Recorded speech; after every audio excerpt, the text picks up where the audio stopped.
North east के राज्य सिक्किम में बीती रात आई बाढ़ से तबाही हुए भारी नुकसान के पीछे जो जानकारी अब तक सामने आ रही है वह यही है कि उसी इलाके में बादल फट गया और इतनी बड़ी तबाही मच गई। हालांकि हकीकत में इस तबाही के पीछे बादल का फटना नहीं है। मौसम विभाग के मुताबिक सिक्किम में जो तबाही आई है वह इस इलाके में ग्लेशियर के निचले इलाकों में ग्लेशियर के पिघलने पानी से बनी झीलों के फटने से हुई है। वैज्ञानिकों की भाषा में इसको glacier lake out burst flood यानी कि ग्लॉफ कहते हैं। मौसम वैज्ञानिकों का मानना है कि जिस तरह से ग्लेशियर के निचले इलाकों में ऐसी झीलें बनी हैं वह इस तरह की आने वाले समय में और भी बड़ी आपदाएं पैदा कर सकती हैं। वैज्ञानिकों के मुताबिक जिस तरीके की घटना बीती रात सिक्किम में ग्लेशियर लेक के फटने से हुई है, ठीक उसी तरीके की घटना उत्तराखंड के चमोली में भी हुई थी। इसके अलावा 2013 में केदारनाथ त्रासदी के पीछे भी एक बड़ी वजह ग्लेशियर झीलों का फटना ही था। वहीं राष्ट्रीय आपदा प्रबंधन प्राधिकरण और केंद्रीय जल शक्ति मंत्रालय की ओर से इस तरह की खतरनाक झीलों की पहचान और उनकी मैपिंग करने तथा उनके फटने से होने वाली तबाही से बचने के लिए न सिर्फ दिशा निर्देश जारी किया गया बल्कि इस पर लगातार काम हो रहे हैं। केंद्रीय मौसम विभाग के महानिदेशक मृत्युंजय महापात्रा ने बताया कि सिक्किम में आई बाढ़ और मची तबाही किसी बादल के फटने से नहीं हुई है। उनका कहना है कि इस बाढ़ की वजह ग्लेशियर लेक आउटबर्ट फ्लड है। वे कहते हैं कि ये वह लेक होती हैं जो हिमालयन रीजन खास तौर से सिक्किम और लद्दाख के इलाकों में ग्लेशियर के नीचे वाले हिस्से में उसके पिघलने वाले पानी से बड़ी लेक के तौर पर तैयार हो जाती हैं।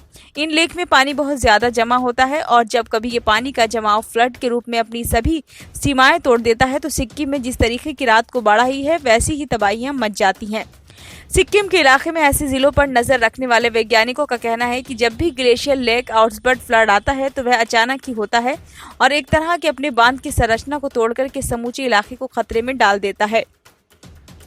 फिलहाल अभी तक जिस तरीके की जानकारियां सामने मिल रही हैं उसके मुताबिक चुंगथांग बांध से पानी छोड़े जाने के कारण नीचे की ओर 15-20 फीट की ऊंचाई तक जलस्तर अचानक बढ़ गया।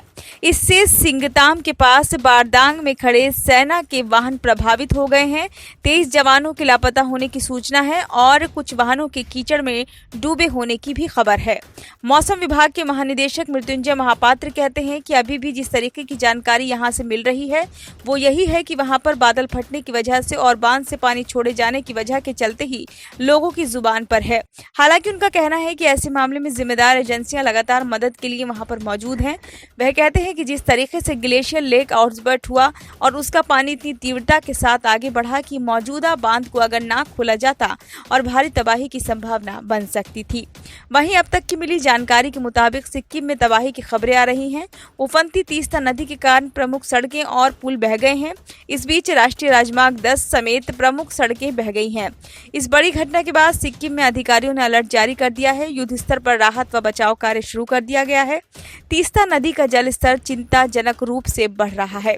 जानकारी के मुताबिक सिक्किम में लोनार्क झील के टूटने से बुधवार को कई इलाकों में अचानक बाढ़ आ गई। बताया जा रहा है कि सिक्किम में निचले इलाकों और तीस्ता नदी के किनारे रहने वाले लोगों को अचानक बाढ़ की चेतावनी दी गई है। सिक्किम में तीस्ता नदी का पानी बुधवार सुबह सिंगतम और रंगपो जैसे निचले इलाकों में घुस गया जिससे बाढ़ जैसे हालात बन गए। इसके अलावा तीस्ता नदी के बढ़ते पानी से प्रतिष्ठित इंद्रेनी पुल भी बह गया। ये पूर्वी सिक्किम में सिंगतम को दक्षिण जिले को आदर्श गांव से जोड़ता है। दूसरी ओर सिक्किम में अधिकारियों ने डिक्चू, सिंगतम और रंगपो जैसे इलाकों के निवासियों को सुरक्षित स्थानों पर पहुंचा दिया है।